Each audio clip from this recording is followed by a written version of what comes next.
Hey, what's going on everyone? This is iReviews back with another video, and today we're talking about the iPhone 17 Air and the iPhone 17 Pro Max.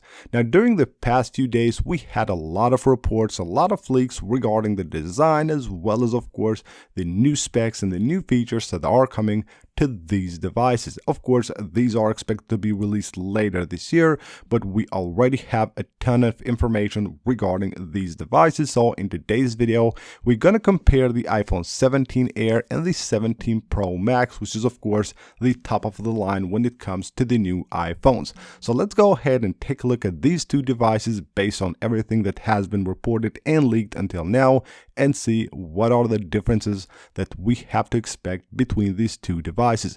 Now, before we get into all that, I just want to give a huge shout out to Asher on Twitter for providing me this amazing render of the new iPhone 17 Air and the 17 Pro Max. Now, let's get started, and the first thing we're talking about here is of course the price. Now, of course, as expected, these devices will have a difference in price.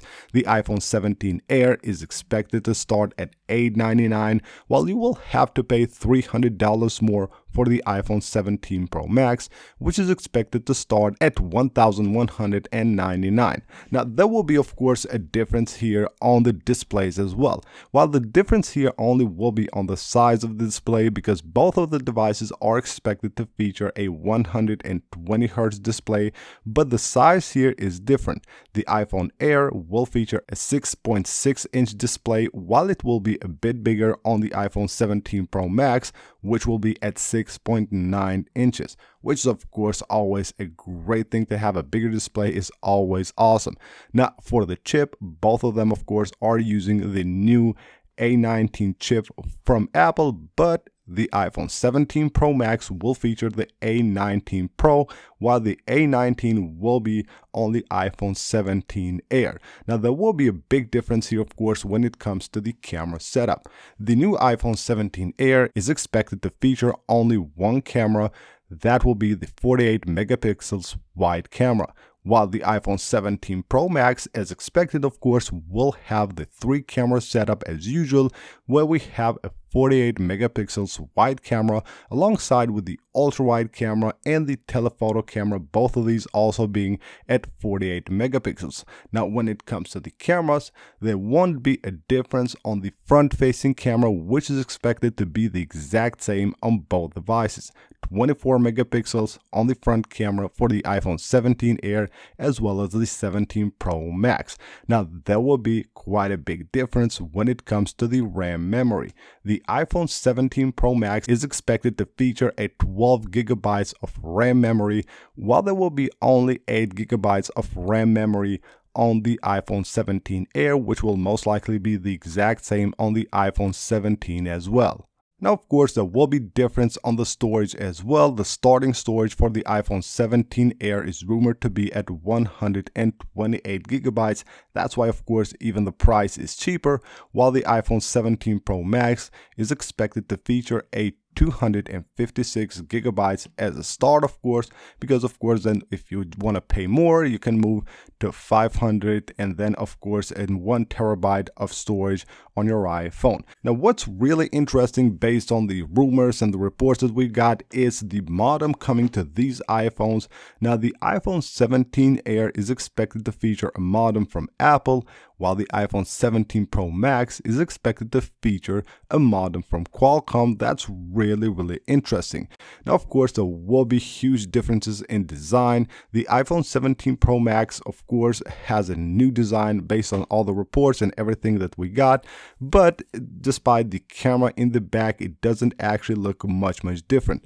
The iPhone 17 Air, on the other hand, will be a total new device, of course, very thin, and it actually looks amazing based on all the renders that we've got from all the leaks and the reports. It actually looks amazing. Now, the thickness here is really interesting. The iPhone 17 Air is expected to have a 5.5 millimeter thickness, of course going up to 6 millimeters, while the iPhone 17 Pro Max should be at 8.73 millimeters. Now, of course, that makes the iPhone 17 Air much thinner, and of course it will look more stylish and probably very slick, but Of course, we'll have to then sacrifice all the cool new features and all the better specs that the iPhone 17 Pro Max has if you just want to go for a better look.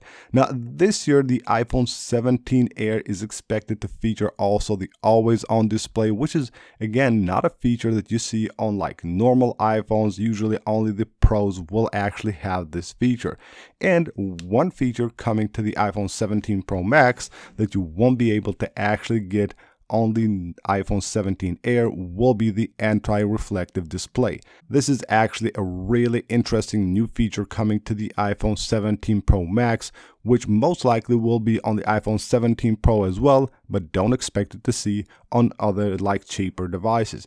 And we're also having a smaller dynamic island coming to the iPhone 17 Pro Max, and the 17 Air will get the usual dynamic island that we have currently on our devices. Now that will be actually really amazing. The iPhone 17 Pro Max having a smaller dynamic island, and with that big screen, it should look much better. Now, one of the greatest features that I've seen until now reported coming to the new iPhone 17 Pro Max, which most likely will be a feature only for the Pro versions, is a cooling system that Apple is actually applying to these devices that will help the iPhone cool down, and of course it should help the performance a lot, of course, making sure that the iPhone is always cooler, it doesn't heat up. That way the chip will work much faster.